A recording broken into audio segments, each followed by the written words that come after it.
Subscribe করুন Sony ৮, click করুন bell icon.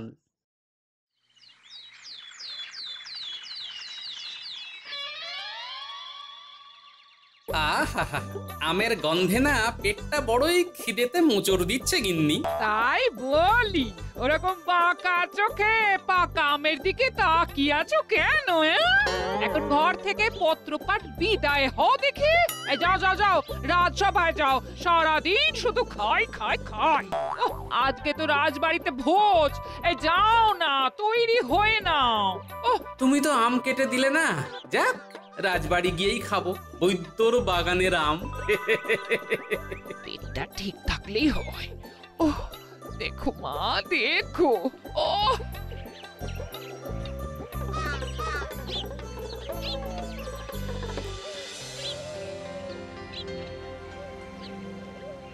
প্রতি বছরের মতো এই বছরও আপনাদের মহারাজ তার সভাসদদের কাজের প্রতি সন্তুষ্ট হয়ে একটি ভোজসভার আয়োজন করেছেন।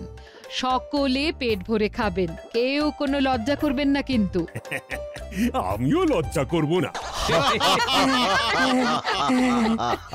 লজ্জা তো নারীর অলংকার, আপনি কেন লজ্জা পাবেন? গোপাল, তুমি একটু খাওয়ার সময় মহারাজের দিকে নজর রেখো। ওনার যে বয়স হচ্ছে, উনি সে কথা ভুলেই যান। তুমি মহারাজের পাশেই বসো গোপাল। রানী, অনেক হয়েছে, আর হাতে হাঁড়ি ভেঙো না তো। এবারে গরম গরম লুচি, আলুর দম, রসগোল্লা, কালো জাম আর ভালো আম দিতে বলো।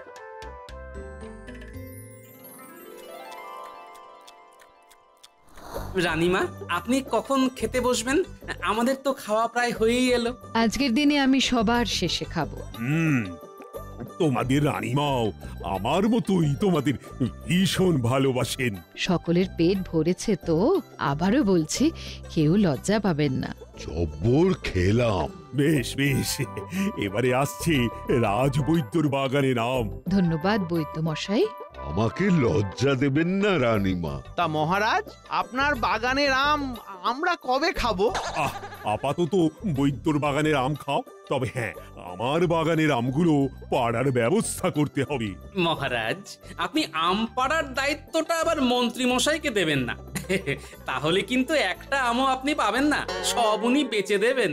আমি বেচলে তো তাও সেটা তো বাজার মারফত সাধারণ মানুষের পেটে যাবে, আর তুমি আম বাগানে গেলে তো সব আম তোমার একার পেটেই চলে যাবে গোপাল। আচ্ছা আচ্ছা, হয়েছে হয়েছে, থামো তো সবাই। এবার চলো, মন ভরে সবাই বৈদ্যর বাগানের আম খাই। কে আছো? আম নিয়ে এসো।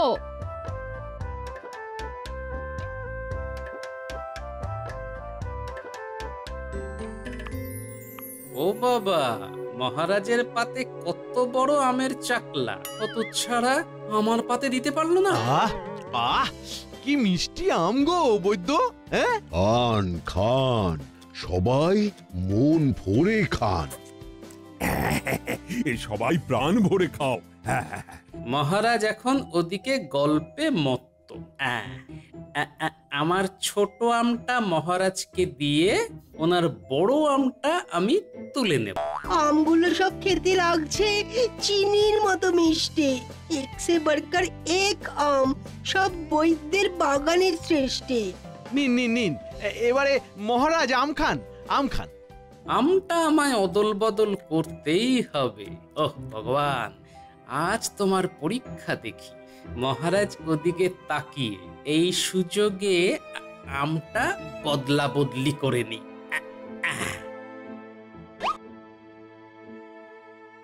কি হ্যাঁ, গোপাল আম চুরি করে নিচ্ছে, তাও আবার মহারাজের পাত থেকে। দাঁড়াও দাঁড়াও, এবার গোপাল তোমাকে আমি দেখাচ্ছি, দাঁড়াও। বেশ, ভালোই মিষ্টি আম। তাহলে সবাই এখন যে যার বাড়ি গিয়ে ভাত ঘুম দাও। মহারাজ, আপনার পাত থেকে বড় আমটা গোপাল চুরি করলো, বুঝতে পারলেন না? গোপাল চোর? আগে আম চোর। আমচোর? তাহলে মন্ত্রী কি আমায় দেখে ফেললো নাকি? এই সেরেছে, তাই হবে। ও ভগবান, তুমি আমাকে পথও দেখালে, আবার ফাঁসিও দিলে। এ কেমন লীলা তোমার! গোপাল আবার কখন আম চুরি করে? আমি তো নিজের পা থেকেই আম খেলাম। একটু আগেই আপনি কথা বলতে ব্যস্ত ছিলেন, সেই সুযোগে আপনার আমের বড় টুকরো চাকলাটা সরিয়েছে। কিন্তু আমার আমের চাকলাটা তো ছোট ছিল। সেটা তো গোপালের হাতের খেলের জন্য হয়েছে মহারাজ। সে নিজের পাতের আমের ছোট টুকরোটা আপনার পাতে রেখে আপনার পাতের বড় টুকরোটা নিজে নিয়ে নিয়েছে। সে কি? গোপাল, এসব কি শুনছি? বুকের পাটা থাকলে স্বীকার করো গোপাল। আগে মহারাজ, হ্যাঁ মন্ত্রী মশাই ঠিকই বলছেন, তবে এই ঘটনাটাকে ওই চুরি করা বলে না, বদলা বদলি বলে মহারাজ। চলুন হাত ধুয়ে রাজসভায় গিয়ে আলোচনা করি। হ্যাঁ হ্যাঁ হ্যাঁ, চলো চলো চলো। চোরের মায়ের বড় গলা। তা তুমি হুট করে এমন কাজ করলে কেন গোপাল? আম পেলে আমি শুধু বদলা বদলি নয়, অনেক কিছু করে দেখিয়ে দিতে পারতাম। আমার এতগুলো আম বাগান, আমি কিছু করতে পারলাম না, শুধু এই কবচ হয়ে আম খেয়ে গেলাম। আর তুমি কি না? আমার যদি আপনার মতো আমের বাগান থাকতো তাহলে দেখিয়ে দিতাম আপনার থেকেও কিভাবে আরো ধনী হওয়া যায়। তুমি কি আমার সাথে বাজি ধরবে নাকি গোপাল? আমারই আমের বাগান নিয়ে আমার থেকেও আরো বেশি ধনী হওয়ার বাজি ধরতে চাইছো? হ্যাঁ, ধরতেই পারি। কি হিম্মত! মহারাজ, আমি বাজি ধরতে রাজি। আপনি আমায় শুধু আপনার আমের কখানা বাগান দিন, দেখবেন আমি আপনার থেকেও অনেক বেশি বিত্তবান হয়ে গেছি। কি এত বড় কথা? ও মন্ত্রী, কি করব বলো তো? মহারাজ, গোপাল 7 জন্মেও আমের বাগান নিয়ে আপনার থেকে ধনী হতে পারবে না। ও খালি আম চুরি করতেই পারে। তাহলে বাজি ধরতেই পারি, কি বলো মন্ত্রী? আমি বলছি, চোখ কান বুঝে বাজি লড়ুন মহারাজ, চোখ কান বুঝে। বেশ গোপাল, আমি বাজি ধরছি। আর আমার একটা প্রাথমিক শর্ত আছে, যেটা সকলের সামনে আমি একদম আম বাগানে গিয়ে বলবো। চলো সবাই আম বাগানে চলো।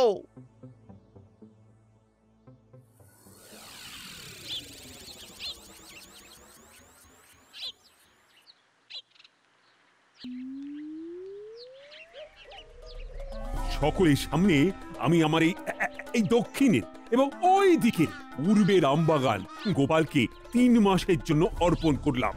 গোপাল, ঠিক 3 মাস বাদে যদি তুমি এই বাজি না জিততে পারো তাহলে পরিবার নিয়ে তোমায় এই রাজ্য ছাড়তে হবে। আর মহারাজ, যদি আমি জিতে যাই তাহলে?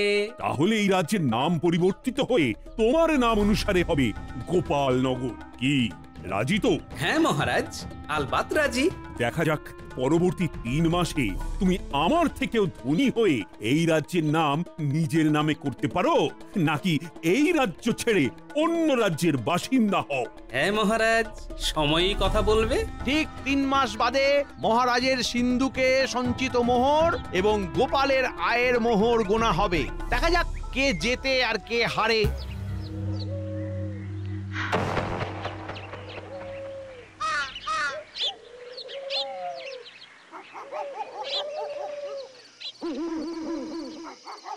গিন্নি, ও গিন্নি, বাজি তো ধরে নিলাম, জিতবো তো?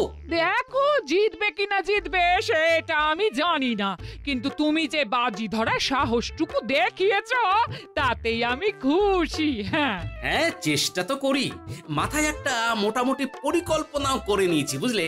কাল থেকে লেগে পড়বো। গিন্নি, তোমাকেও কিন্তু এই লড়াইয়ে আমার সাথে সাথ দিতে হবে। এ তুমি না বললেও পাশে থাকবো। হ্যাঁ, আর বললেও পাশে থাকবো। তুমি আমার বড় ভরসা গিন্নি। বলছি, মেয়ে জামাইটাকে একটু দেখে। ওহ, আবার সেই জামাইয়ের কথা। আচ্ছা আচ্ছা, বুঝেছি। বলছি, এই কালকে কি তোমার সাথে ন্যাপলা গুলটেরা আম বাগানে যাবে নাকি? হ্যাঁ, ওরা তো আছেই। এছাড়াও আরো কিছু জনকে ডেকে নিয়েছি, বুঝলে? 2খানা বাগানের আম পাড়া কি 4টিখানি ব্যাপার।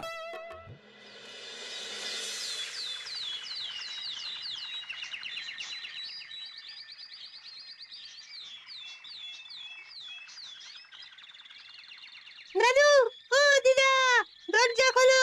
আমরা এসে গেছি। আম বাগানে যাই চলো। রে যাই।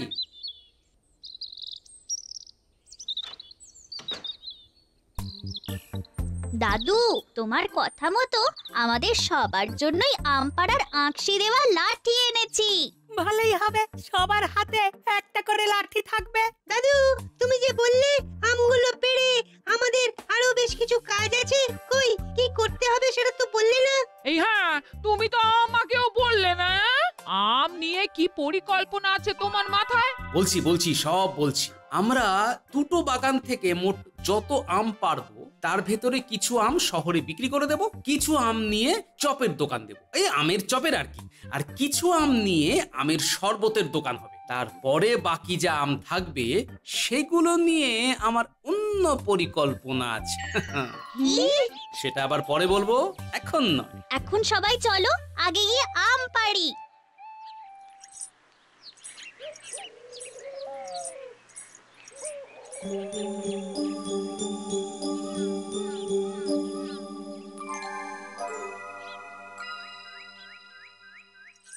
কি মহারাজ, সকাল হতে না হতে মুখ এত গম্ভীর কেন? ছাদ থেকে দেখলাম গোপাল আম বাগান থেকে আম পেড়ে গরুর গাড়ি বোঝাই করে নিয়ে যাচ্ছে। মহারাজ, গোপাল আপনাকে টেক্কা দেওয়ার বাজি ধরেছে বলে মুখ ভার করে আছেন, নাকি আশঙ্কা করছেন গোপাল সত্যি সত্যি যদি আপনার থেকে ধনী হয়ে যায়? কি হয়েছে যদি একটু মন খুলে বলেন। আশঙ্কা করছি, সেই জন্যই তো মুখ ভার। আরে গোপালের মাথায় প্রচুর বুদ্ধি, সেটা তুমি তো জানোই। যদি সে সত্যি সত্যি বাজি জিতে যায় তাহলে কৃষ্ণনগরের নাম বদলে গোপালনগর হয়ে যাবে। ভাবো তো কি লজ্জা। উপরওয়ালাকে ডাকুন যাতে আপনার মান সম্মান বজায় থাকে।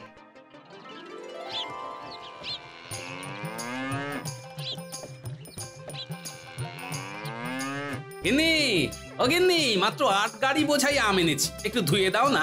মা, বাবা, টুকি, আমি আপনাদের বাড়িতে একটু ঢুকি। এই কে রে? গলাটা খুব চেনা চেনা লাগছে। মা, আমরা। ওহো মা, আয় আয় আয়, এসো এসো বাবা জীবন, এসো, আয় মা আয়। উফ, ভালো আছেন বাবা? একটু আগে পর্যন্ত ভালোই ছিলাম বাবা, কিন্তু এখন অসুস্থ বোধ করছি বাবা। অসুস্থ লাগছে? ভগবানকে ডাকুন, কার যে কখন কি হয়। মনে হচ্ছে ঠিক সময়ে এসেছি। কি বললে? আর তোমরা এখন এইখানে? কি ব্যাপার? হাওয়া বদল করতে চলে এলাম টুকুস করে, কদিন থেকে তারপর যাব বাবা। দেখো তোমার কদিন যাতে আবার বেশি দিন না হয়। বাবা, এই দালানে ভর্তি আম যে, কি ব্যাপার? আমি কি একটু খাবো? না বাবা, এইগুলো খাওয়ার জন্য নয়। বাবা একটু বলো না কি হয়েছে? আসলে মা, আমি মহারাজের সাথে বাজি ধরেছি বুঝলি। বলেছি ওনার থেকেও ধনী হওয়ার ক্ষমতা আমার আছে। বলেছি ওনার বাগানের আম নিয়েই আমি আমার ক্ষমতায় অনেক কিছু করে ওনাকে ধনী হয়ে দেখাবো। ও বুঝেছি, তা এগুলো ওনার বাগানেরই আম, তাই তো? হ্যাঁ মা, এই আমগুলো নিয়ে কিছু শহরে বিক্রি করব, কিছু আম নিয়ে শরবতের দোকান দেব, আর কিছু আম নিয়ে আমের চপের দোকান খুলব। তারপর অবশিষ্ট আমগুলো দিয়ে আম তেল, আমের আচার, আম সত্ত্ব। বাবা, এইগুলো করতে অনেক লোক লাগবে তো। তারপর 1-2 দিন অন্তর অন্তর আরো আম নিশ্চয়ই আসবে। হ্যাঁ মা, আম তো আসতেই থাকবে, তারপর ঝাড়াই বাছাই ধোয়ার ব্যাপারও আছে। এদিকে অত লোকও নেই, কি যে হবে তাই ভাবছি বুঝলি। কিচ্ছু ভেবো না বাবা, আমি আছি, তোমার জামাই আছে, ও সব আম ধোয়া বাছা করে দেবে। আমি এখন আম ধোবো? শুধু আম ধোয়া নয়, অনেক কাজই করতে হবে, চলো। যাক, ভগবান মুখ তুলে চেয়েছেন।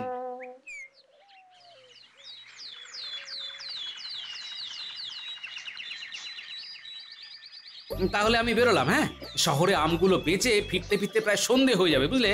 আমিও তাহলে আমের শরবতের ঠেলা গাড়ি নিয়ে বেরোচ্ছি।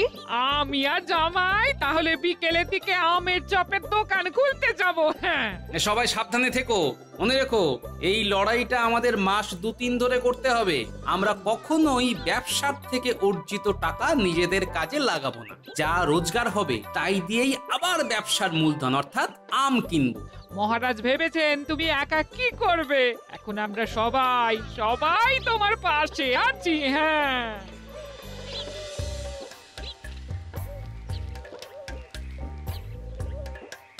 কাঁচা আমের মিঠা শরবত, 1 ঘটি 1 মোহর।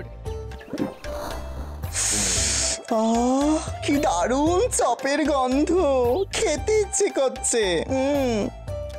রসে ভরা দারুণ আম 5 মোহরে 1 সের।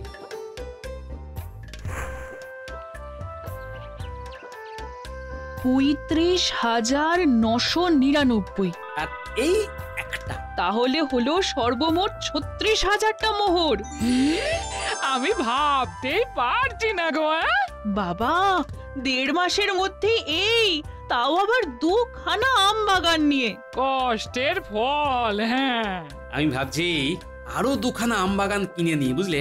বর্ষাকাল আসছে, এইবারেই তো আসল খেলা শুরু হবে। হ্যাঁ হ্যাঁ বাবা, কিনে নাও। আমি তাহলে ভালো আমের চপ ভেজেছি, বলুন। হ্যাঁ বাবা, তুমি আমের চপ ভাজায় দক্ষতা অর্জন করেছো।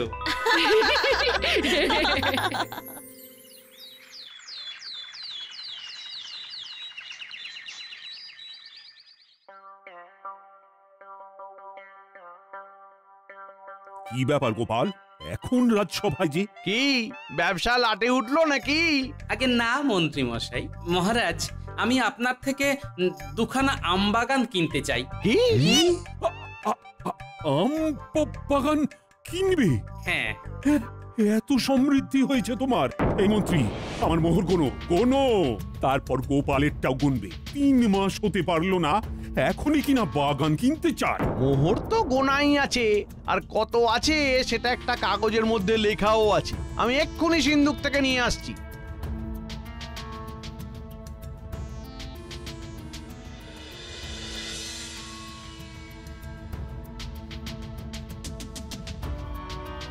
মহারাজ, আপনার সর্বমোট ৩৬,৫০০। এবারে গোপালেরটা দেখো। আমি হিসেব করেই রেখেছি মহারাজ, এত মোহর আনতে পারিনি। তা তোমার হিসেবে কত হয়েছে শুনি? মোট ৩৬,০০০ আছে। কি ব্যাপার গোপাল? 500 মোহরে আমি এখনো এগিয়ে আছি। তুমি কখনোই আমায় টেক্কা দিতে পারবে না। যাও যাও, আমি আর আম বাগান দেব না। ভেবে দেখুন মহারাজ, এখনো 3 মাস হয়নি, তাতেই আমি আপনার ঘাড়ে নিঃশ্বাস ফেলছি।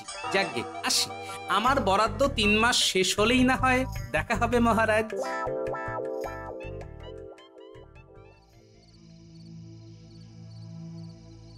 কি ব্যাপার গিন্নি, সারা বাড়ি অন্ধকার করে বসে? মন খারাপ লাগছে গো, এই মেয়েটা চলে গেল। হ্যাঁ, তুমি সারাদিন কোথায় ছিলে? এবারে আসল যুদ্ধে নামতে হবে গিন্নি, তৈরি হও। আর এই যুদ্ধে জিতে গেলেই আমি নিজে তোমায় মেয়ের বাড়ি দিয়ে আসবো। কি যুদ্ধ? কিছুই না, অতিরিক্ত আমগুলো দিয়ে এবারে বয়াম বয়াম তোমার এই জাদু হাত দিয়ে আচার আর আম তেল বানাতে হবে গিন্নি। এই আচার আর আম তেল বর্ষাকালে শহরে প্রচুর দামে বিকবে। বলো কি, আমি আম দিয়ে নানা ধরনের আচার বানাবো। হ্যাঁ, আমি আজ শহরে গিয়ে সব খোঁজ নিয়ে নিয়েছি। তোমাকে সাহায্যের জন্য 4 জন মহিলাকেও বলে এসেছি। এছাড়া আমিও হাত লাগাবো। কাল থেকেই অভিযান শুরু। আচার বিক্রি হলেই তো তুমি বাজিতে জিতে যাবে। এখন যে কটা আম আছে সেগুলো দিয়ে আচার বানাও, আর আমি বাজার থেকে 6000 মোহরের কাঁচা আম কিনে আনবো। সেগুলো দিয়েও আচার আর আম তেল বানাবে, বুঝলে? জয় মা, জয় মা।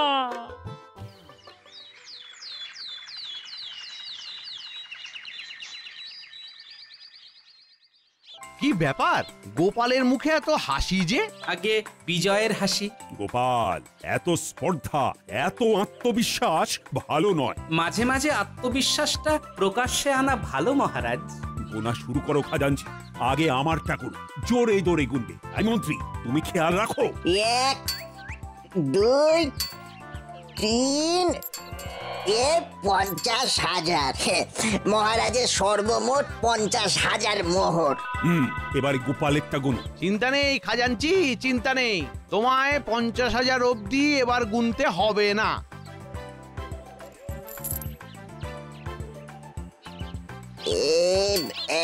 এক 2 3 49,999। কি হলো খাজাঞ্চি, সব মোহর শেষ তাই তো? জানতাম গোপাল হেরে যাবে। আমি তো বলেইছিলাম মহারাজ। মহারাজ, মোহর এখনো শেষ হয়নি, এখনো থলিতে 10টা মোহর আছে।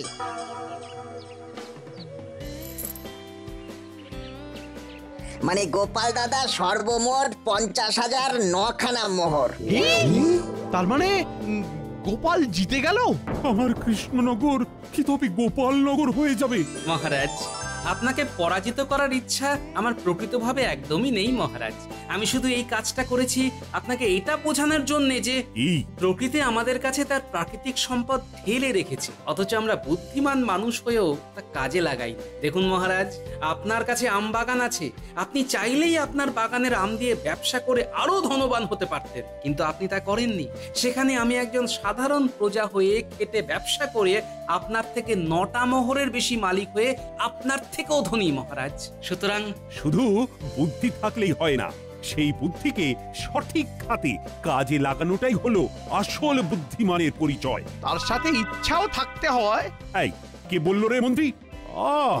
দাঁড়াও মন্ত্রী, তোমার হচ্ছে। আয়, কে আছিস? কারাগারটা খোল। আজ ওর উস্কানিতেই আমি বাজি হারলাম। পালাও পালাও পালাও। মহারাজ, আমার ঘাট থেকে শুধু 3 মাস আগে আপনার পাত থেকে আম অদল বদল করার দোষ মকুব করে দিন মহারাজ। বেশ বেশ, সব মকুব। এবার বেটা মন্ত্রীকে আমি আচ্ছা করে ধোলাই দেব। মন্ত্রী দাঁড়াও, দাঁড়াও মন্ত্রী। আয় আয় মন্ত্রী, দাঁড়াও দাঁড়াও দাঁড়াও মন্ত্রী।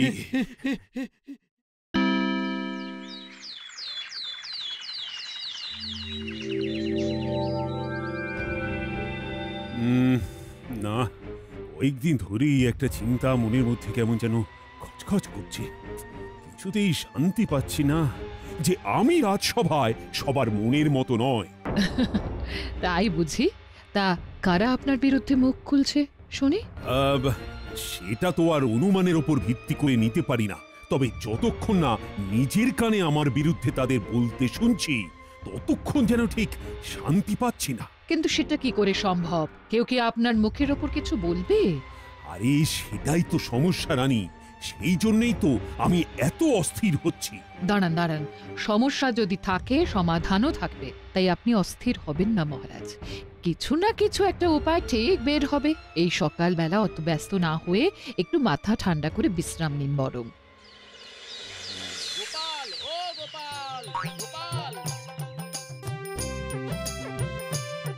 ও বাবা, তা 7 সকালে তোমার কি চাই? তলব হয়েছে, রানীমা ডেকে পাঠিয়েছেন। বোঝো ঠেলা, কাঁচা ঘুম ভেঙে গেলে এরকমই হয়।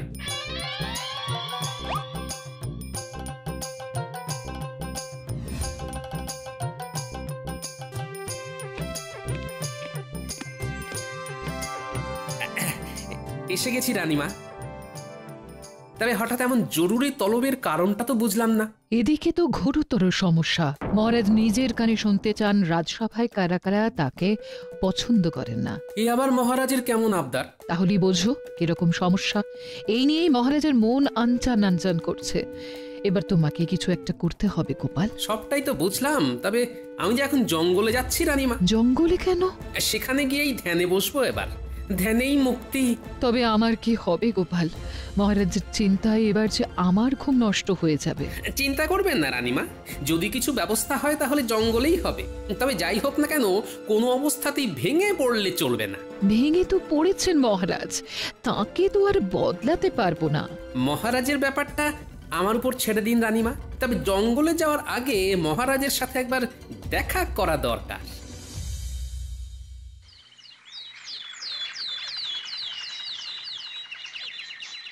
মহারাজ আজও যেন কেমন মন মরা হয়ে আছেন, মনে হচ্ছে কোনো মানসিক অশান্তিতে ভুগছেন। মহারাজের মুখ দেখে তো তেমনই মনে হচ্ছে। তবে আপনার উদ্বেগের কারণ জানতে পারলে আমি সব একেবারে ঠান্ডা করে দিতে পারি। না না, তেমন কিছু নয়, তবে শরীরটা বড় একটা ভালো যাচ্ছে না। শরীর নিয়ে ভাববেন না মহারাজ, আমার এক ওষুধে আপনার গা ম্যাচ ম্যাচ সব ঠিক হয়ে যাবে। শরীরে নয়, আমার তো মনে হচ্ছে মহারাজের রোগ মনে। আর এই সময় গোপালও নেই। গোপাল তো শুনলাম জঙ্গলে গিয়ে ধ্যানে বসেছে। এই সব গোপালের ভাঁওতাবাজি, খালি ফাঁকিবাজি ধান্দা।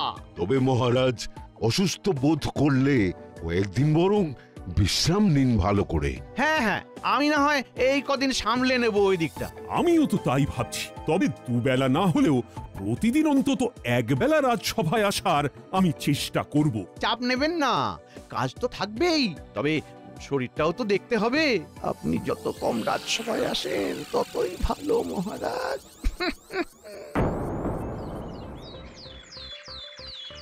আজ রাজসভা একেবারে জমিয়ে যাবে, মানে আমি যখন আছি তখন জমিয়ে একেবারে দই বানিয়ে দেবো। হ্যাঁ, দই হবে না ঘেঁটে ঘোল হয়ে যাবে সেটা তো একটু পরেই বোঝা যাবে।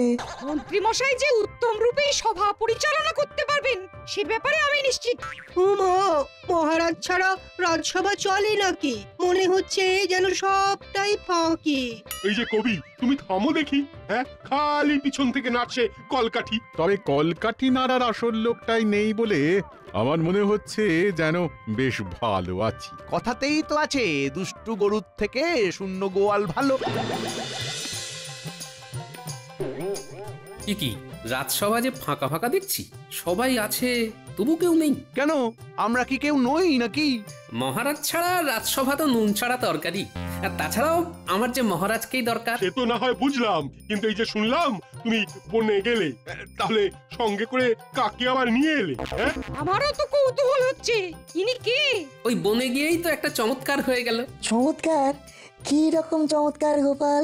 গভীর বনে গিয়ে সবে ধ্যানে বসার তোড়জোড় করছি, অমনি এনার সঙ্গে দেখা। দাঁড়াও দাঁড়াও দাঁড়াও, তুমি যেমনই তোড়জোড় করো এনাকেও যেন আমার খুব চেনা চেনা লাগছে। লাগবেই তো। ইনি যে মহারাজ কৃষ্ণচন্দ্রের দাদা শুভ্রচন্দ্র, বহু বছর গুরুগৃহে কাটিয়ে এখন ফিরছেন। ফেরার পথে আর কাউকে না পেয়ে তোমাকেই ধরলেন? না ধরে উপায় কি, ফিরতে গিয়ে জঙ্গলে পথ হারিয়ে ফেলেছিলেন, ভাগ্যিস দেখা হয়ে গেল, না হলে যে কোথায় কোথায় ঘুরতেন। উনি তবে মহারাজের দাদা? সবাই কেমন দেখছি দেখো, যেন বোকা হাঁদা। তোমার যেমন স্বভাব, সবেতেই ফোড়ন কাটা। সে যাই হোক, উনি যখন এসেই পড়েছেন তবে ওর থাকার ব্যবস্থা করে ফেলতে হবে। সেটা না হয় আমি করে ফেলেছি, তবে ওনাকে এই রাজসভা বা রাজ্য পরিচালনার ব্যাপারে জানাতে পারবেন মহারাজ কৃষ্ণচন্দ্র স্বয়ং। মহারাজের অনুপস্থিতিতে আমি যখন সবটা সামলাচ্ছি তখন এই দায়িত্বটাও ঠিক সামলে নেব গোপাল। ওনাকে যা জানানোর আমি জানিয়ে দেব।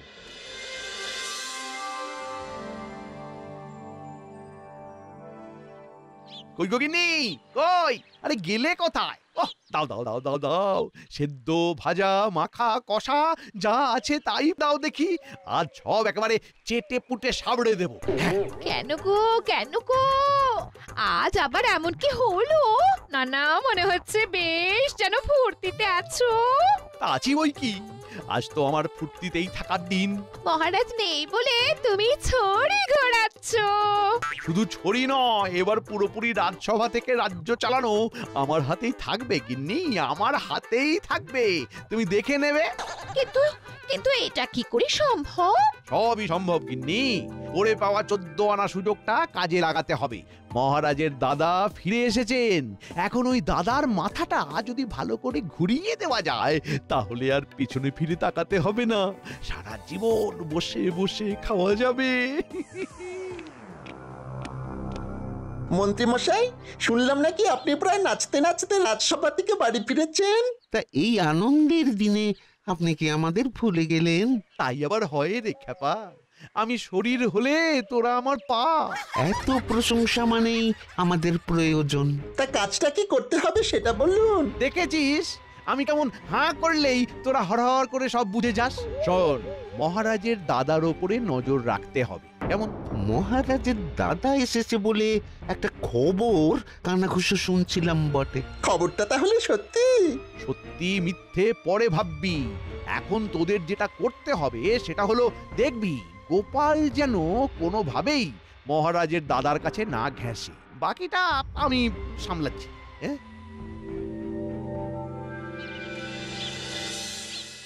না পারবো না, তোদেরকে আমি সামলাতে পারবো না। হ্যাঁ, আমরা কি তোমাকে সামলানোর কথা বলেছি? আমরা তো শুধু জানতে চেয়েছি দাদু কখন আসবে। যেই দেখলি আমি নেই অমনি দিদাকে সবাই মিলে ঘিরে ধরেছিস। হ্যাঁ, উমা, তুমি ফিরেও এসেছো গোপাল দাদু? ব্যাস আর কি, দাদু করে পাগল হয়ে যাচ্ছিলি। একদিন এই সাধনা শেষ, তোদের দাদু ফিরে এসেছে। নে এবার দাদুকে নিয়ে নেট্য কর। আমরা তো চিন্তায় পড়ে গেছিলাম। দাদু, তুমি যদি কোথাও হারিয়ে যেতে, যদি কোনো বিপদ আপদ হতো তোমার, তখন? আমার আবার কি হবে? আমার কিছু হবে না। ঠিক ঠিকই বলেছো, তোমার দ্বারা কিচ্ছু হবে না। তোমার দৌড় যে কত দূর তা আমার জানা আছে। দৌড় আর কি দেখলে গিন্নি? দৌড়ের মতো দৌড় দেখিয়ে দিতাম যদি না মহারাজের দাদার সাথে দেখা হয়ে যেত। ওই দাদাই তো আমার সব পরিকল্পনা ঘেটে দিল গিন্নি। আবার আবার তুমি উল্টো পাল্টা কথা বলছো। কই, এর আগে তো কখনো মহারাজের কোনো দাদার নাম আমি শুনিনি। আমি তো অবাক হয়ে যাচ্ছি। হ্যাঁ না না গিন্নি, এতে এত অবাক হওয়ার কোনো কারণ নেই। কারণ কোনোদিন হয়তো এইভাবেই গোপালের দাদা নেপাল চলে আসবে, যার কাছে তুমি তোমার মনের কথা প্রাণ ভরে বলতে পারবে। বলো কি গো?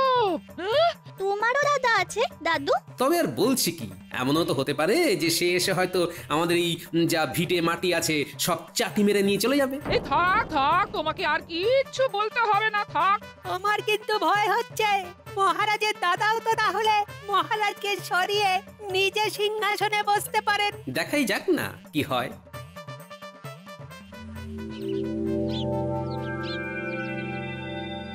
আপনি কিচ্ছু ভাববেন না, আমি একেবারে সঙ্গে করে নিয়ে আপনাকে সব দেখিয়ে দেব।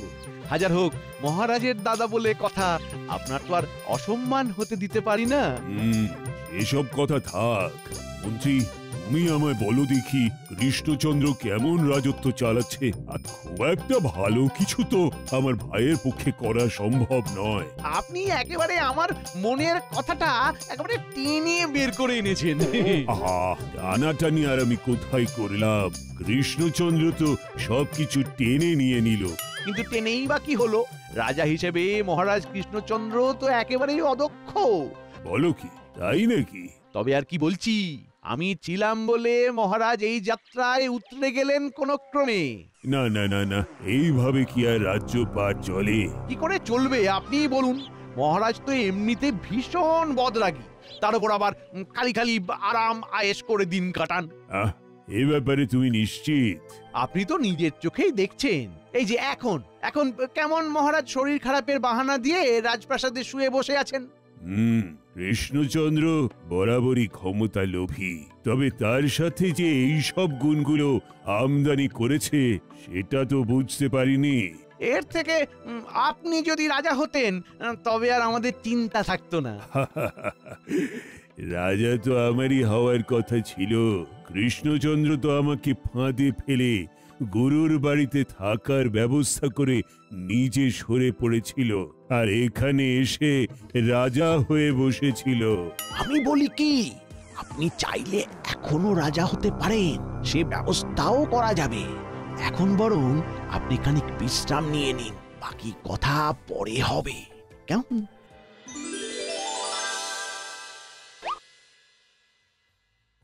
মাত্র কিছুটা সময় রাজসভায় আসিনি, তাতেই মনে হচ্ছে যেন কতদিন হয়ে গেল। মহারাজ এলেন বলে সবাই যেন আলো ফিরে এলো। ভালো ভালো, তেলা মাথায় তেল দেওয়া, এটাই ভালো। এই সব ছেড়ে মন্ত্রী তুমি আমায় বলো দেখি, রাজ্যে সব ঠিকঠাক চলছে তো? সেসব নিয়ে আপনি ভাববেন না মহারাজ, এই দিকটা তো আমি দেখছি। আপনি বরং আপনার দাদার সাথে গল্প গুজব করে সময় কাটান কয়েকদিন। কোন ভাগ্য গুণে কতদিন পরে দুই ভাই আবার একসাথে হয়েছেন, সে কি বড় কম ব্যাপার? আমি তো ভাবতেই পারিনি যে আবার দাদার সাথে দেখা হবে, আর দাদা যে এখানে কোনোদিন আসবে সেটা তো আমার কল্পনারও বাইরে। শুধু যে মানুষটার জন্য এই কাজটা সম্ভব হলো তাকে আপনি দেখেও দেখছেন না, আর তার কথা ভেবেও ভাবছেন না মহারাজ। আর জন্য গোপালের অভিমান হয়েছে বুঝি? না না, বুঝি বুঝি, গোপালের ব্যাপারটাও আমি বুঝি। চিন্তা করো না গোপাল, তুমি তোমার প্রাপ্য পুরস্কার পাবে। সবটা শুনলে আর জানলে গোপালকে পুরস্কার না দিয়ে শাস্তি দেওয়ার কথা ভাবতেন মহারাজ। শাস্তি কেন? শাস্তি কেন? কারণ গোপাল তো আসলে খাল কেটে কুমির ডেকে এনেছে মহারাজ। আপনার দাদা তো এখন রাজা হওয়ার কথা ভাবছেন, দেখি এবার আপনি কি করে সামলান।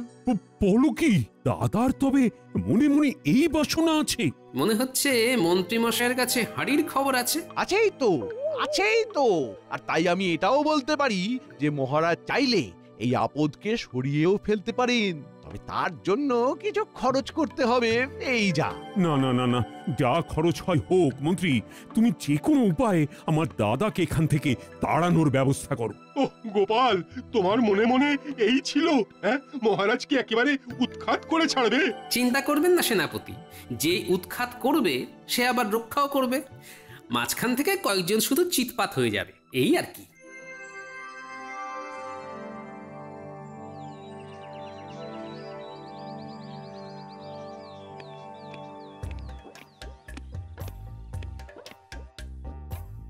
অল্প করে বিশ্রাম নেওয়ার পরে এখন নিশ্চয়ই বেশ হালকা হালকা লাগছে।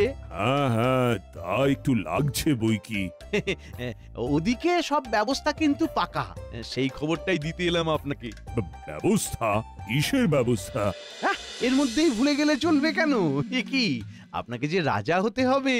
হ্যাঁ তাই তো, তাই তো, আমি তো রাজা হব। রাজসভায় বেশিরভাগ সদস্য আপনার পক্ষেই আছেন। কিন্তু সেটা বুঝবো কি করে? প্রমাণ তো হাতের কাছেই আছে। কই, কোথায় গেলে সবাই? এসো এসো এসো, আরে এসো, বলো তোমাদের কি বলার আছে বলো। অধিক বছরে লাভ কি? মহারাজ কৃষ্ণচন্দ্র নিতান্তই হঠকারী। আপনি রাজা হলে আমরা নিশ্চিন্ত হতে পারি।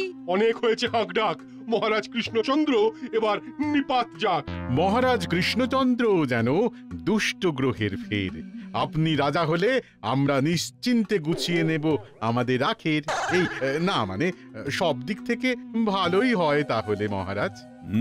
সবই তো বুঝলাম, কিন্তু আমাকে নিয়ে এলো যে, সেই গোপাল কোথায় গেল? আর তাকে তো কোথাও দেখছি না।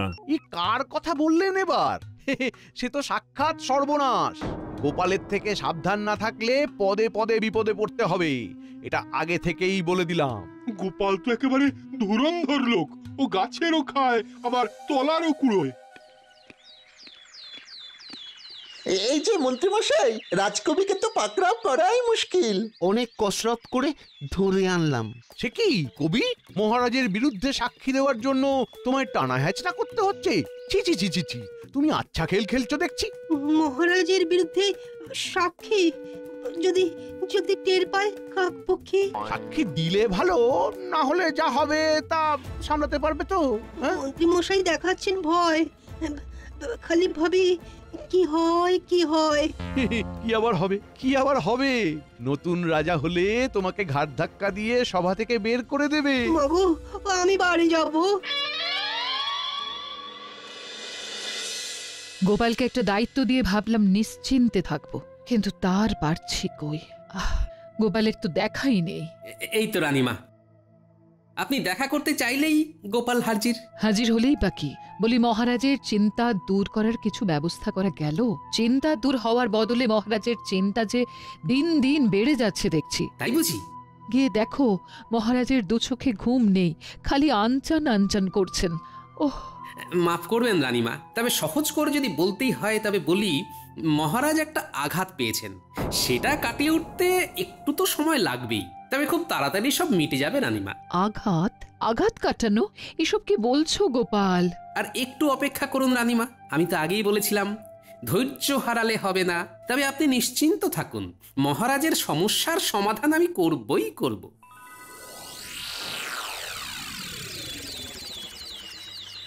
আমরা সবাই চলে এলাম, অথচ মহারাজের দেখা নেই, ব্যাপারটা কি? তবে কি মহারাজ এখনো কয়েকদিন বিশ্রাম নেবেন? শারীরিক ও মানসিক ভাবে পুরোপুরি সুস্থ হয়ে ফিরতে মহারাজের এখনো বেশ কয়েকদিন সময় লাগবে।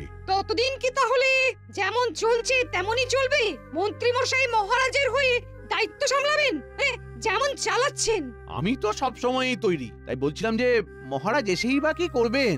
এদিকে তো খেলা ঘুরে গেছে। মহারাজের ভাগ্য আকাশে কালো মেঘে ঢাকা পড়ে গেছে। মেঘ সরিয়ে আলো ফুটতেও কিন্তু বেশি দেরি লাগে না রাজজ্যোতিষী। সেই আশাতেই থাকো তুমি।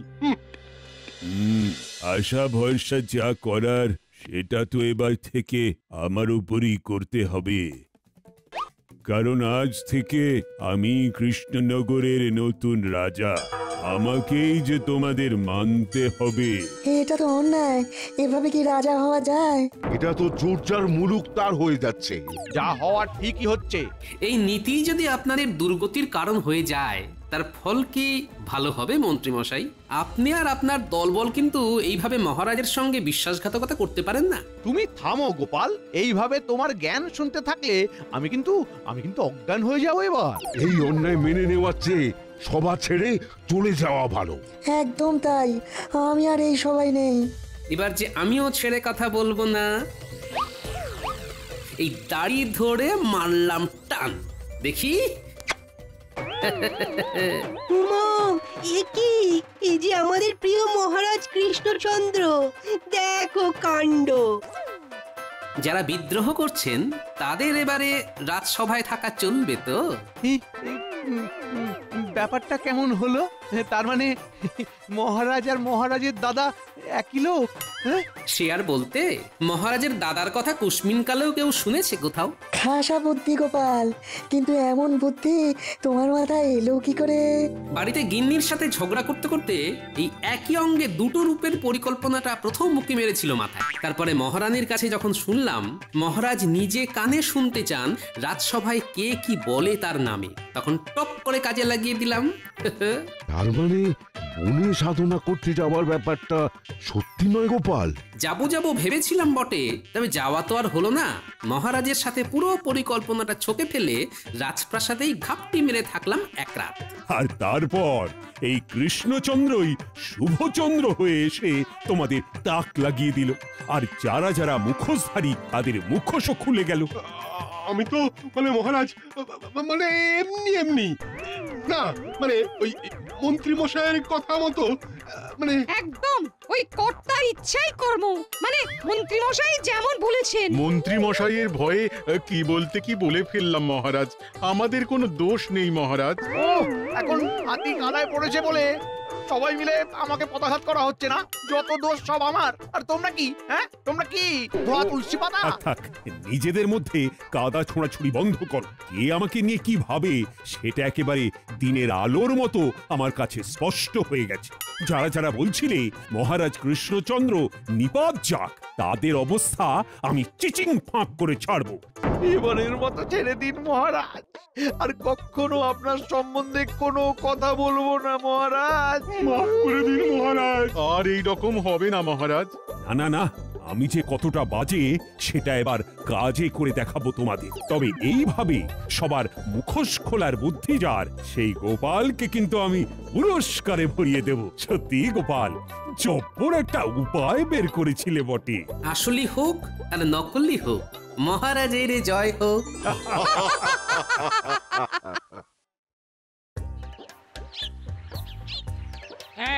আমি কিন্তু বারবার তোমাকে সাবধান করে দিচ্ছি, সাবধানে হাঁটো, একেবারে মেপে পা ফেলো, এই শিবলিঙ্গের যেন কোনো ক্ষতি না হয়। সে আর বলতে, আমার ক্ষতি হয় হোক, কিন্তু তোমার শিবলিঙ্গের কোনো ক্ষতি আমি হতে দেব না। সে তুমি যত যাই বলো, তীর্থযাত্রা করতে গিয়ে এই যে শিবলিঙ্গ লাভ করেছি, তাকে আমি ঘরের পাশে স্থাপন করবই করব। বছর বছর শিব পুজো করে তো আমাকে পেয়েছো গিন্নি, তারপরেও আবার তোমায় শিব পুজো করতে হবে? আবার তুমি মাথাটা গরম করছো। আর সেটা আর নতুন করে করার কি আছে গিন্নি? সে তো এমনিতেই গরম হয়ে আছে। ওই গরমটাই তো দেখলে, এদিকে খেতে পড়তে উঠতে বসতে সেই আমি তো তোমার ভরসা গো। তাতেই তো আমাকে ফর্সা করে দিলে গিন্নি। আমি ছিলাম বলে তুমি বেঁচে গেলে। তুমি তো ভোলা মহেশ্বরের মতো ভুঁড়িটাই পেয়েছো গো। পার্বতীর জন্য দক্ষ যজ্ঞ করা কি তোমার কম্য?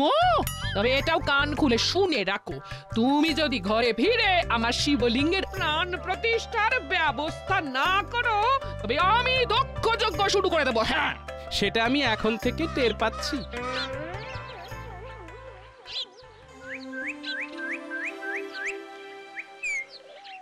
কি আজও তো দেখছি গোপাল রাজসভায় অনুপস্থিত। তবে কি এখনো তার তীর্থ করা শেষ হয়নি? শেষ হলেই বা তাকে পাবেন কি করে মহারাজ? তার কি আর সভার কাজে মন আছে?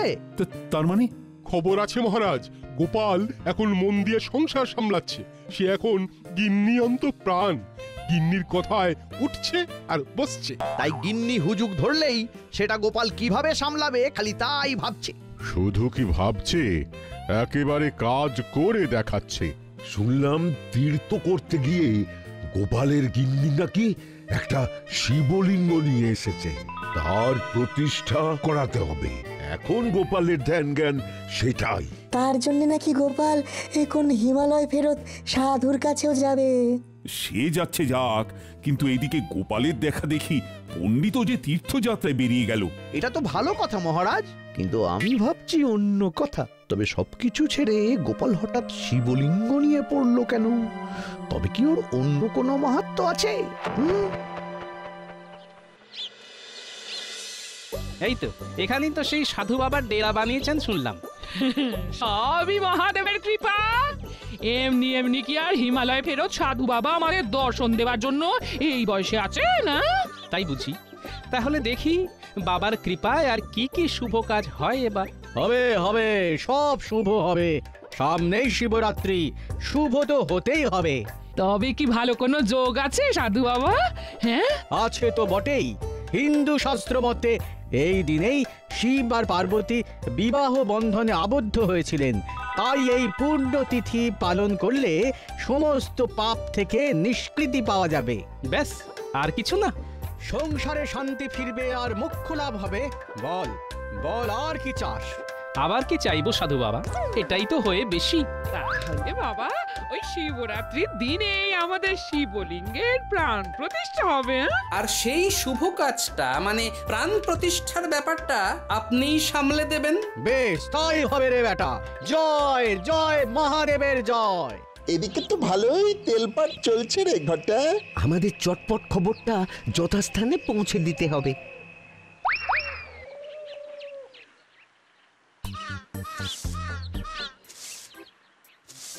কি গো গিন্নি, তোমার মুখটা আজ কেমন যেন থমথম করছে? থমথম করবি না তো কি করবি শুনি? এমন লোককে নিয়ে কি আর সংসার করা যায়? আমি আবার কি করলাম? বলি সংসারে তো তোমার মন নেই, তা মনটা থাকে কোথায়? এই মরেছে মনটাকে কোথায় কার কাছে রেখে এলাম? কই না তো, রাখিনি তো। রাখুনি নয় বলো ভাবনি। আমার শখ আহ্লাদ নিয়ে মোটেই তুমি ভাবো না। এবেলা ও বেলা খালি রাজসভায় ছুটছো। সংসারে কি হচ্ছে না হচ্ছে সে খবর রাখো তুমি। না রাখলে সংসারটা চলছে কি করে? তবে তুমিও শুনে রাখো গিন্নি, সারাদিন কানের কাছে এরকম ভো ভো করলে আমিও পালিয়ে পালিয়ে বেড়াবো। হ্যাঁ, একেই বলে কপাল। একজনের সংসারে শান্তি আসছে আর একজনের কপালে অশান্তি। এবার কিন্তু গোপাল দাদা এই সব ঝামেলা থেকে মুক্তি পেয়ে যাবে আর মন্ত্রী মশাই মাথা ঠুকবেন। এই কি হয়েছে? খুলে বল দেখি আমায়, বল। হ্যাঁ, রাগটাকে কি আছে? আমরা তো নিজের কানেই শুনে এলাম ওই হিমালয় ফেরত সাধু বাবার কাছে গিয়ে গোপাল দাদা আর ওর গিন্নি সংসারে সুখ আনারে টোটকা নিচ্ছে। শিব পুজো নির্ঘণ্ট জেনে এসেছে। দেখো তাহলে আমি কেন তোমাকে দু চার কথা শোনাচ্ছিলাম? এরপরেও কি তোমার টনক নড়বে না? আমার টনক নড়ুক না নড়ুক, গোপালকে আমি কিছুতেই শান্তি পেতে দেব না। না না দাদু, এইভাবে চুপি চুপি আমাদের না জানিয়ে পুজো করা চলবে না। হ্যাঁ, দাদুর বাড়িতে শিব পুজো হবে অথচ আমরা কোনো দায়িত্ব পাবো না, সেটা হবে না। ওই দেখো আমার কচি কাচারা চলে এসেছে। আর মনে মনে বেশ গোসাও করেছে মনে হচ্ছে। এখানে শিব পুজো হবে আর আমরা কোনো কাজ করব না, তাই আবার হয়? হবে কি করে? তোদের ছাড়া তো সবকিছু ঠিক করে জোগাড়ই করা যাবে না রে। এই যে এই শিবের পুজোয় অপরাজিতা, ধূত্র, আকন্দ ফুল আর বেল পাতার আগে সেটাকে জোগাড় করবে শুনি। আমরা ছাড়া আবার কি করবে?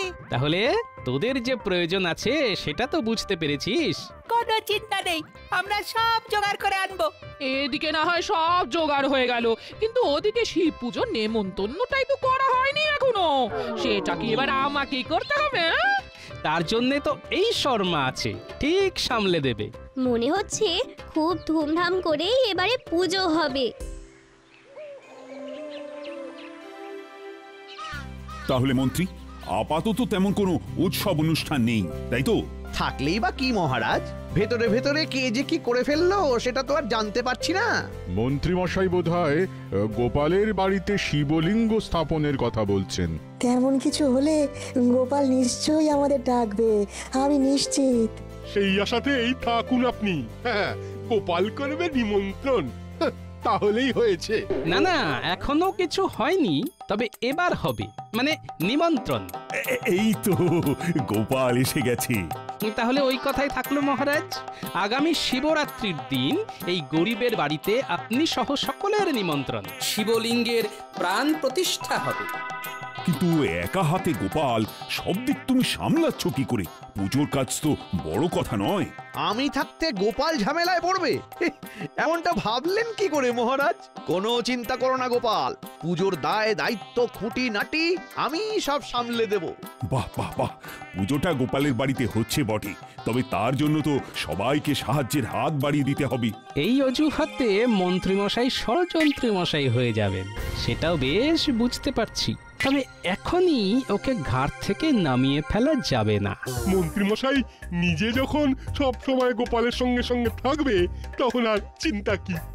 কি গোপাল, তুমি খুশি তো? গোপালের বাড়িতে হবে শিব পুজো, তাই রব উঠেছে সাজো সাজো। মহারাজেরও যখন এইরকমই ইচ্ছে তখন তাই হবে। আমার যখন যেমন প্রয়োজন তেমনটা মন্ত্রীমশাইকে জানাবো, তবে কাজের কাজটা নিজেই বুঝে নেব। তুমি নিশ্চিন্তে থাকো গোপাল, আমি চীনের জোকের মতো তোমার সঙ্গে লেগে থাকবো। এবার আমার কোনো সন্দেহ নেই যে পুজোটা তুমি মন দিয়েই করেছো। হ্যাঁ, এতক্ষণ তাহলে সন্দেহ ছিল বুঝি? সেটা একটু ছিল বটে, তবে এবার যখন তুমি নিজেই আমাকে সাধু বাবার কাছে নিয়ে যাচ্ছ, তখন আর কোনো ভাবনা নেই, চিন্তাও নেই। হ্যাঁ, তবে আমার যে চিন্তা হচ্ছে কি নেই, মন্ত্রীমশাই ছুঁচ হয়ে ঢুকে ফাল হয়ে বেরোবে। কি আবল তাবল বলছো বলো তো? মন্ত্রীমশাই যেচে সাহায্য করতে চাইছে, তার মানে নিশ্চয়ই এর পেছনে মন্ত্রীর অন্য কোনো উদ্দেশ্য আছে। এ তোমার সন্দেহবাতিক মন গো, সন্দেহবাতিক মন। তাই মন্ত্রীমশাই সাহায্য করতে চাইলেও সন্দেহ করছো গো। সেই সন্দেহ তোমার দূর হয়ে যাবে গিন্নি, একটু সবুর করো।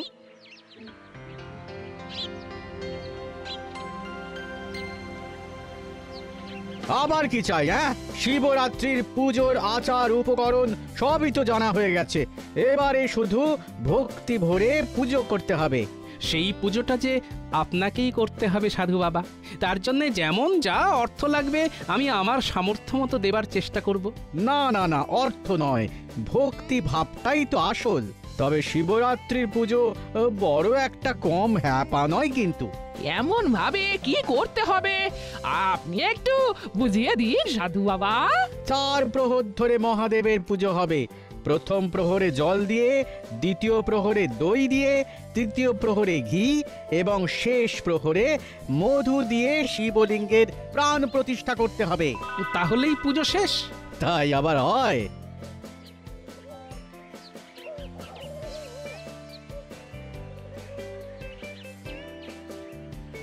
এত কিছু কি আমরা সামলাতে পারবো বাবা? এতেই ঘাবড়ে গেলে হবে? শুদ্ধ মনে সবকিছু ঠিকঠাক পালন না করলে কিন্তু পুণ্যের বদলে পাপটাই গায়ে লাগবে, সেটা যেন খেয়াল থাকে। হ্যাঁ, যা ভেবেছি তাই। শিব পুজো শুরু হওয়ার আগেই মন্ত্রীমশাই চমকাতে শুরু করেছে।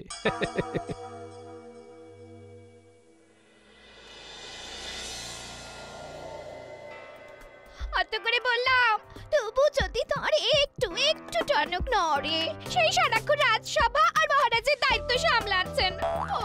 সবটাই সামলাতে হবে গিন্নি, সবটাই সামলাতে হবে। শুধু ঘরে নয়, বাইরেরটাও তো সামলাতে হবে। কি আর সামলাচ্ছ? যদি সামলাতেই পারো তবে আমাকে তীর্থযাত্রা নিয়ে চলো তো দেখি। চলো চলো। এই সেরেছে, তোমার মাথায় আবার এই তীর্থযাত্রা যাওয়ার ভূত চাপলো কেন? কেন চাপবে না? কেন কেন? গোপালের গিন্নি যদি শিবলিঙ্গ নিয়ে এসে সেটা প্রতিষ্ঠা করে সংসারে সুখ শান্তি আনতে পারে, তাহলে আমিও পারবো। আহা, ওহো, আরে ব্যাপারটা অত সহজ নয়। ভাবে ভাবে যা বুঝলাম, সাধু বাবা গোপালকে এমন ফিরিস্তি দিয়েছে যে পুজো করা গোপালের মাথায় ওঠার জোগাড়। বলো কি? হ্যাঁ, গোপাল যদি সবকিছু ঠিক করে করেও ফেলে, তবে সেটা কি করে ভেস্তে দিতে হয় সেটা আমার জানা আছে। শুধু তাই নয়, চাইলে ঘোলা জলে কি করে মাছ ধরতে হয় সেটাও নিশ্চয়ই তোমার মনে ভাজা হয়ে গেছে। সে আর বলতে, তুমি আমাকে ঠিকঠাক চিনেছো গিন্নি। গোপালকে যে কি প্যাচে ফেলবো সে আমার মনে মনেই আছে।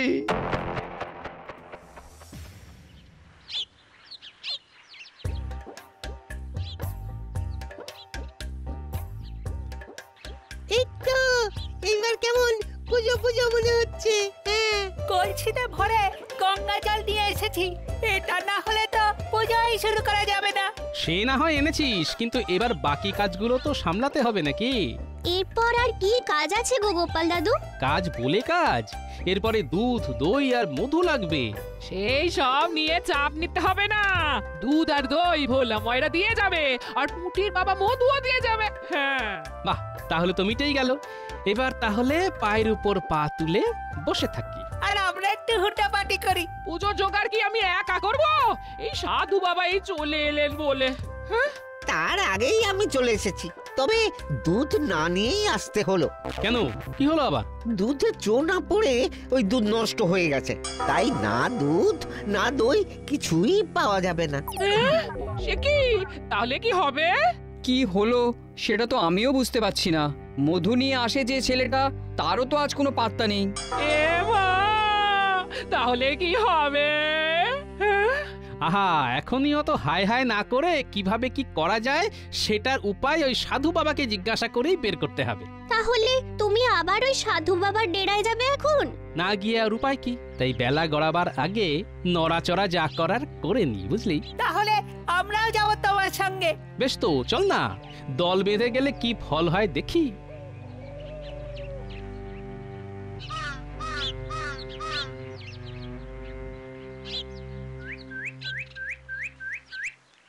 তাহলে যেমন যা বলেছিলাম তেমন সব গুছিয়ে ফেলেছিস তো?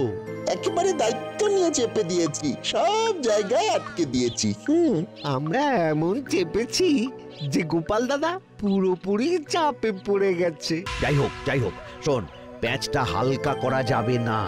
পুজোর জোগাড়ে যদি ঠিকমতো না হয় তবে পুজোই হবে না। আর পুজো না হলে পুণ্য হবে না। না না, আরে গোপালকে বিশ্বাস নেই, তাই ও ডালে ডালে গেলে আমাকে পাতায় পাতায় যেতে হবে। আমি জানি গোপাল এখন কি করতে পারে, তাই এটা ওটা ছেড়ে মাথাটাকেই ঘুরিয়ে দিতে হবে, বুঝলি? আপনি কিচ্ছু ভাববেন না মন্ত্রী মশাই, সাধু বাবার খাতির যত্নের কোনো অভাব হবে না। আপনার কোনো বদনাম হবে না। তোরা এই দিকটা দেখ, বুঝলি? বাকিটা আমি সামলে নিচ্ছি, তবে সবটাই খুব তাড়াতাড়ি করতে হবে কিন্তু।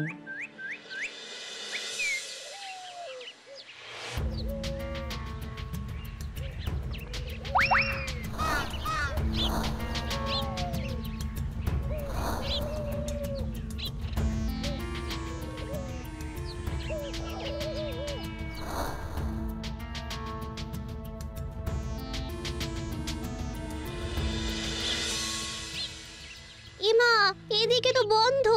যা, সাধু বাবা কোথায় চলে গেল? সাধু বাবাকে তো রাস্তাতেও দেখলাম না। যা ভাবছিলাম ঠিক তাই। প্রথমে দুধ, দই, মধুর যোগান বন্ধ হলো, তারপরে আবার সাধু বাবাও গায়েব হলেন। সবটাই কি আর এমনি এমনি? পুজো যাতে সুষ্ঠুভাবে না হয় তাই যা যা হওয়ার তাই হলো। এবার তাহলে পুজো করবে কে? কি দিয়েই বা পুজো হবে? সব ব্যাপারেই বাধা পড়ছে কেন? না না, ব্যাপারটা এবার একটু তলিয়ে দেখতে হবে। তাহলে তো মুশকিল হয়ে গেল।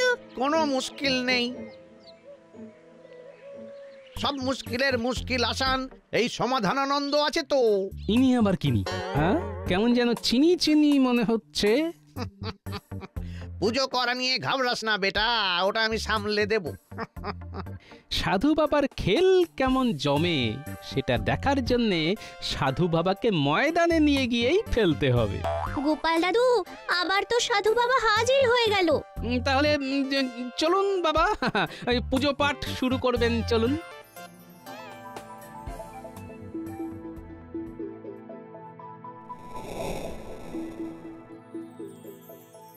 হয়েছে গিন্নি, হয়েছে, ব্যবস্থা একখানা ঠিক হয়েছে। সাধু বাবাকে নিয়ে এসেছো তাহলে? কিন্তু ইনি কে? আমি আর নিজের পরিচয় কি করে দিই মা? আমি বলে দিচ্ছি বাবা, ইনি হলেন শ্রী শ্রী স্বামী সমাধানানন্দ মহারাজ। সেই সাধু বাবা হিমালয়ে ফিরে যাওয়ার আগে ধরে নাও এনাকেই পুজোর দায়িত্ব দিয়ে গেছেন। আমি ঠিক বললাম তো বাবা? বিলক্ষণ বিলক্ষণ বিলক্ষণ। তাহলে এবার পুজোর জোগাড় বুঝে নিতে হবে আমায়। গঙ্গা জলে শুদ্ধ করে দুধ, দই, মধু ইত্যাদি উপকরণ সব গুছিয়ে নি। কই সেসব কোথায়? হ্যাঁ, সেই সব তো কিছুই নেই বাবা। কি তাহলে তো পুজো প্রক্রিয়ায় ব্যাঘাত ঘটবে। মনে হচ্ছে মন্ত্রী মশাইকে কোনো দায়িত্বই দেয়নি। তার ওপর দায়িত্ব দিলে অন্তত এমন অনাচার হতো না। এই মুহূর্তে যখন ফুল আর গঙ্গা জল ছাড়া আর কিছুই নেই, তখন সাধু বাবা দেখুন না, যদি মূল্য ধরে দিই তাহলে কি সবটা সামলে দিতে পারবেন না? এই তো এইবার গোপাল পথে এসেছে, এই তালে ওকে চাপ দিয়ে কিছু কামিয়ে নেওয়া যাবে। উপায় যখন নেই তাহলে ওই মূল্য ধরেই করে দিতে হবে আর কি। সাধু বাবা যে আগাগোড়াই ভণ্ড সেটা তো অর্থের প্রতি ওর লোভ দেখেই মালুম হয়ে গেল।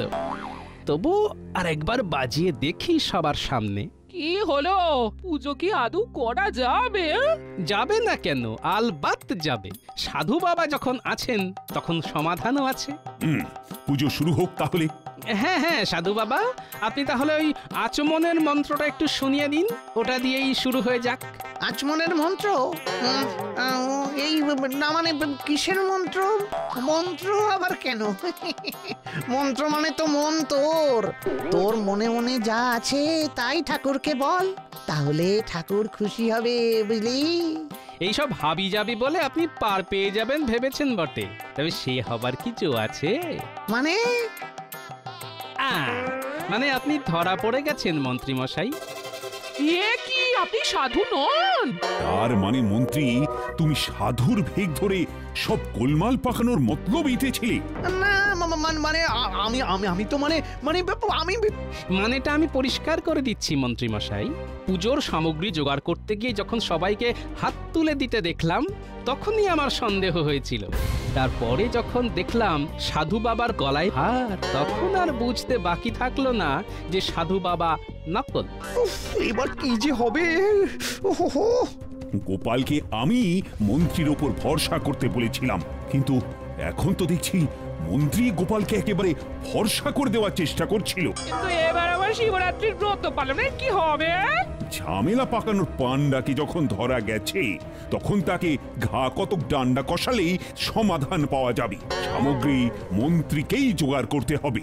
আর পুজো কিভাবে কাকে ডেকে হবে সেটাও মন্ত্রী মশাইয়ের উপরেই ছেড়ে দিন মহারাজ, কারণ আমার স্থির বিশ্বাস সাধু বাবা কোথাও যাননি, ওকে মন্ত্রী মশাই কোথাও লুকিয়ে রেখেছেন।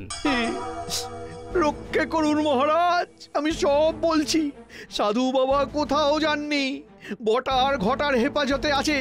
আমি তাকে এনে সব ব্যবস্থা করে ফেলছি মহারাজ। আপনি শুধু এবারের মতো আমাকে ছেড়ে দিন মহারাজ, আমাকে ছেড়ে দিন। মহারাজ আর আপনাকে ধরলো কোথায় যে ছেড়ে দেবে মন্ত্রী মশাই? ভালোই পুজোটা মিটতে দাও একবার, তারপর তোমায় বোঝাবো কত ধানে কত চাল। আমি গেলাম মহারাজ।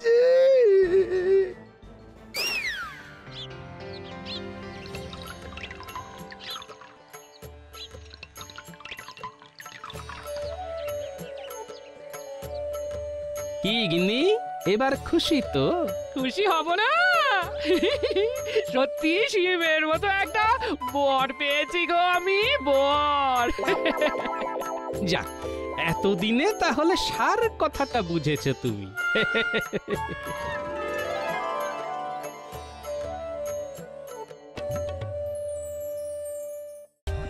For more updates, subscribe to our channel, click the show links and enjoy watching the videos.